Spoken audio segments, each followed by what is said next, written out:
100 రూపాయలు ఇంటికైనా మనసు వచ్చినా ఆన్సర్ ఇచ్చిపోతాను మామ నీకు. కాదు మామ ఈ దగ్గర 100 రూపాయలు ఖర్చు లేకుంటే నీకు తెలియదు కదా వాడు బయట వాళ్ళ అప్పకి తెల్లనట్టు 5-6 లక్షలు అప్పు చేసిండంట. రేపు ఎల్లుండి అయితే ఇంక ఇంటికి వచ్చి పొలం గిలం ఇగ్గుకుపోతారంట.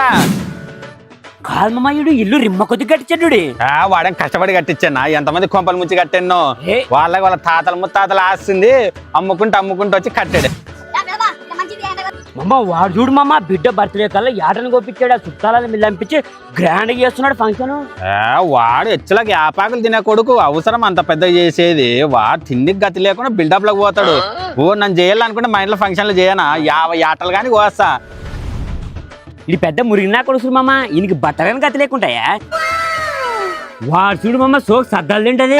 ఏమో పాస్ పండ్లోడు సంపాదిస్తే బంగారు పండ్లోడు కూర్చొని తినే అన్నట్ట.